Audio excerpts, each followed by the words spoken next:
Merhaba, ben Ceren. Bugün internetten yaptığım son kumaş alışverişi hakkında bir video çekmek istedim. Paket geldi. Yaklaşık 3 gün kadar oldu.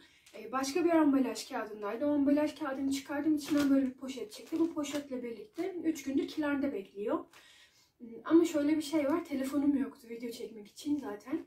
Geçen hafta Cuma günü birdenbire telefonum dondu ve açılmadı. Pazartesi günü teknik servise götürdüm. Çarşamba günü teslim aldım. Bu arada üzerindeki sweatshirt'ten de bahsetmek istiyorum. Bu sweatshirt'ü bir önceki videomda çektim. Standart düşük kollu bir kalıba boğaz ekledim ve bunu ayrıntılı bir şekilde anlattım. Eğer siz de merak ettiyseniz bir önceki videoma bakabilirsiniz. Şundan bahsetmek istiyorum ilk başta. Bir online kumaş alışveriş sitesinde neler olmalı? Online kumaş alışverişi yapmak bence biraz fazla zahmetli. Çünkü kumaşın görüntüsünden çok tuşesine bakarız.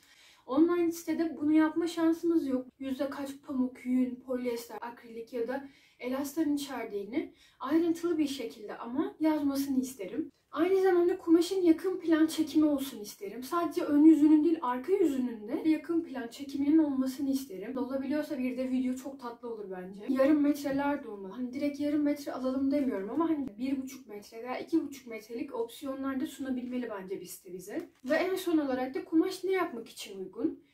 Ne yapmak için ne kadar metre gerekir? Bence bunlarla ilgili çok ufak notlar olabilir. Yani mesela bu kumaş pardösü yapmaya uygundur veya bu kumaş altına şöyle bir astarla mont yapmaya uygundur şeklinde ufak ibareler olursa benim için çok aydınlatıcı olacağını düşünüyorum.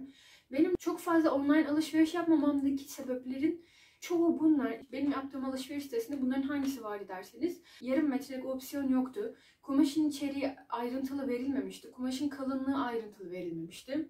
Yakın plan çekim vardı. Bazılarında video vardı ama arkaları çekilmemişti yine. Kumaş ne yapmak için uygun kısmı iyiydi. Her bir kumaş için şunlar yapılmaya uygun diye öneriler var. Bu konuda haklarını yiyemem. Şimdi paketleri açalım.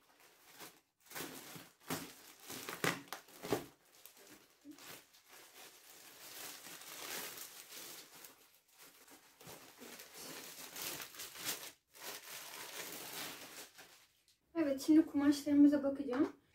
İlk kumaşım çizgili tok örme kumaş lacivert. Ama bu kumaşın lacivert olduğunu düşünmüyorum. Siyah olması daha güzel, zaten laciverti kullanmazdım çok eminim. Açıklama olarak şunu yazmışlar. Bu çizgili tok örme kumaş etek, elbise, bluz, tünik ve pelerin dikimine uygundur demişler. Evet, hepsi yapılabilir ama ben bunu yine sweatshirt takımı yapmak için aldım.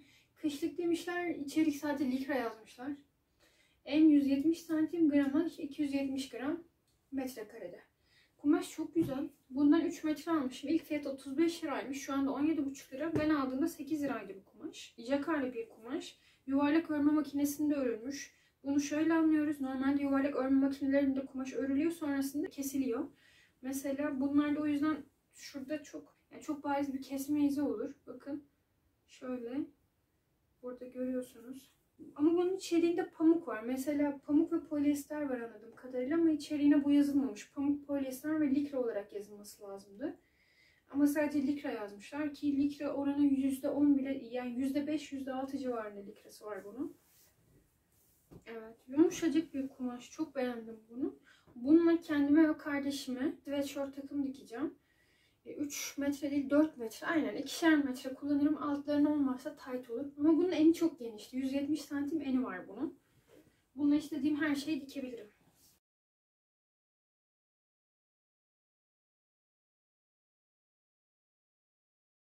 Ama gördüğünüz gibi siyah. Lacivert değil. Sonra bir hayal kırıklığı geliyor. Bu kumaş çok ince. Double face bir kumaş. Yani her iki yüzü de kullanılabilir. Double face örme bir kumaş. Ama çok ince. Şöyle göstereceğim. Bunun yakın planını da veririm burada. Aşırı ince bir kumaş. Ben bununla hiçbir şey yapmam. Bunu muhtemelen iade edeceğim. İade sürecinin nasıl işlediğiyle ilgili bir şeyler yazarım artık. Bununla ilgili ne yazmışlar? Tığ işi görünümlü örme, triko kumaş yazmışlar. Bu tığ işi görünümlü örme kumaş, triko, elbise, bluz, tünik, hırka ve kazak dikimine uygundur demişler. Şu anda 12 liraymış. Ben bunu 15 lira vermişim. Hem de 2 metre almışım. Ama şöyle bir şey vardı. O gün 150 liralık alışveriş yapana 50 lira indirim tanımlıyorlardı. Bir de kargo parası ödemiyorduk. Yani muhtemelen şu anda bu indirimli fiyatından çok daha ucuza gelmişti bana bu kumaş. Ama Ama hiç beğenmedim. Ben bu kadar ince içi dışı bir kumaşları bir türlü sevemiyorum. Kazak bence kesinlikle olmaz.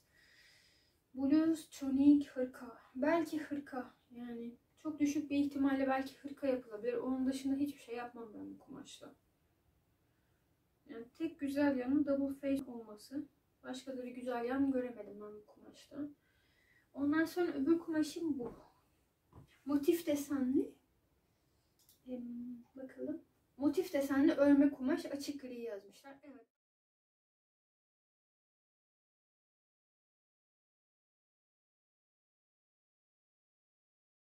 Ben bu kumaşın birazcık daha kalın olmasını beklerdim. Elbise, bluz, tunik ve hırka demişler ama bence bu sweatshirtlük bir kumaş. Genelde sabahlık, ev kıyafeti, pijama gibi şeyler dikiyorum bu sıralar. Çünkü evden çıkamıyoruz. Bence karlı 2 iplik gibi ama beklediğimden birazcık daha ince ve çok likralı. Bu kadar likralı olmasını da beklemiyordum tabii. Bunun desenini çok beğendiğim için bunu vermem. Bunu kullanırım. Son kumaşımız da bu. Bunun için örme kumaş demişler ama örme kumaş değil, bu dokuma kumaş. Etek, ceket, pardösü yazılmış. Kışlık yazılmış ve 150 santim yazılmış. Bunun metresi 28 liraymış. Ben aldığımda metresini 14 liradan almışım. Bununla ilgili içerik bilgisi hiç yok. Ama polyester yün olduğunu söyleyebilirim size. Bundan 3 metre sipariş etmişim ama top sonu sanırım 3,5 metre göndermişler bana. Kalınlığı güzel. Yapacağım şeye uygun.